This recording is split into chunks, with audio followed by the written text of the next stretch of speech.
Hello everyone and welcome to another video review by Centipede Geek. In this video I'll be talking about the FX on Hulu show by the name of Y: The Last Man. The first 3 episodes came on September 13th of this year, titled The Day Before, Would the World Be Kind and Kneel? And I'll be talking about the overall plot of the show and what my thoughts are and stuff like that. So if you're not informed, this show originally came from a comic book series. I believe it had a little over 60 issues. Uh, and pretty much what the show's about, if the title doesn't tell you anything, our character's name is Yorick, so Y is it's almost like a nickname for him, and it's ironic. It also has some irony in it too, because he's wondering why he is the last man on Earth, as some sort of cataclysmic or apocalyptic event happens and it kills out all the men. They're bleeding from their eyes, their mouths, and ears, and everything else, and only the women are left. So the women are left to run the world, and they're trying to figure out, not letting it, while everyone else not letting them know that there is actually one guy left that happens to be the acting president's son, and he's the only one left, and trying to keep his identity, and they're trying to keep him secret from everyone else, because if they find out that it's her son that's alive, then they'll want to kill him and they might want to hurt her, and it would just cause an already chaotic atmosphere to become even more chaotic. That's pretty much the first 3 episodes are about. Overall, I really like this show. It has a really interesting plot to it, and the best thing about it so far is the fact that the mystery to it. You're trying to figure out, why is it him? Why couldn't someone else be alive? There's a reason he's alive. And in my opinion, and this is just me speculating, I think that he's alive in order to sort of bring everyone together. Maybe he's some sort of savior or messiah character. I'm not sure if it's going to go along those lines, but I think he is going to be some sort of savior character that will unite the people and will unite the women back together so everyone's not so apart and everything like that. But like I said, I really like the mystery aspect of the show. The plot concept is pretty neat. It reminds me, if I had to think of other shows that it reminds me of, are shows like Handmaid's Tale. A lot different than that. And while I like Handmaid's Tale better, it definitely has that sort of female political drama feel to it. While Handmaid's Tale has a little bit more male characters in it. I'm actually wondering if he actually is the last guy alive. I'm wondering if somewhere, somehow, some way, there's actually more men out there. Right now, we have some transgender characters, and then we have some female characters, and I'm wondering whether or not he is actually the last guy. I'm wondering somewhere.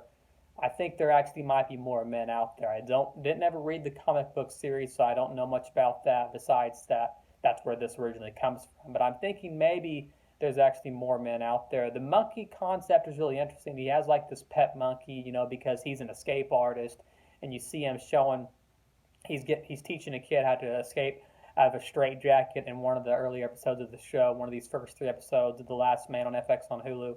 So that's kind of interesting. The whole Emperor Seed, the monkey, that's a really kind of neat character, and it really ends up leading to his downfall later on, where more people actually find out that there's actually somebody else still out there, and there's a scene where this girl's, and she's kind of like this, if you want to call her this girl that's sort of mentally sick, and they find her in these cubicles, and she's seen the monkey, and she sees the guy ran off, and they have to convince her to say, hey, you didn't see anything, it's just your mind playing tricks on you. You can obviously tell that later on that's definitely going to become a plot point, as she probably ends up telling her daughter, and they end up obviously finding out.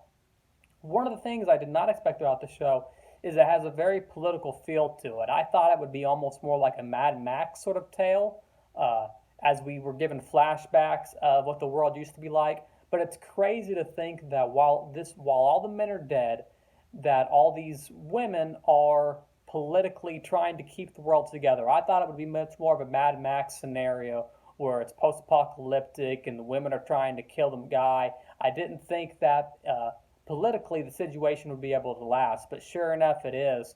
And the women do a great job of telling the story.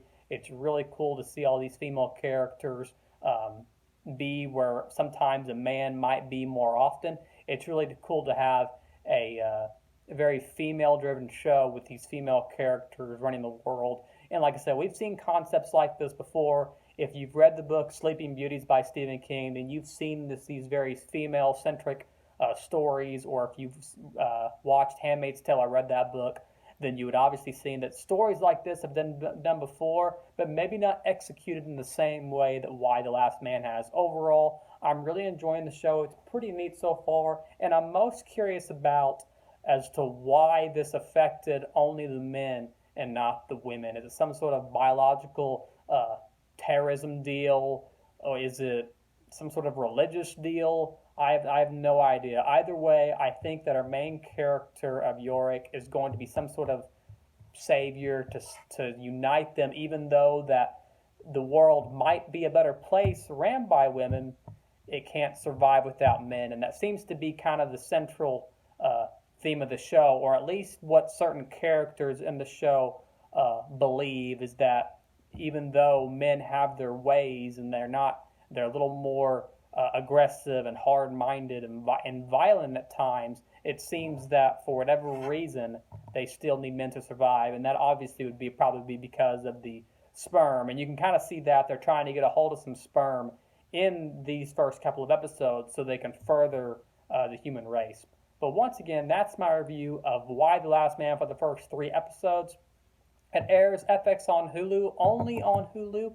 It's a part of their deal they did just a couple of years back, or about a year or two ago. The next episode will be on September 20th of 2021. I believe it comes on every Monday, if I'm not mistaken. Sunday or Monday, I believe. And it's episode 4, titled Karen and Benji. Once again, thanks for watching another video by Centipede Geek, and make sure to like, comment, and subscribe below.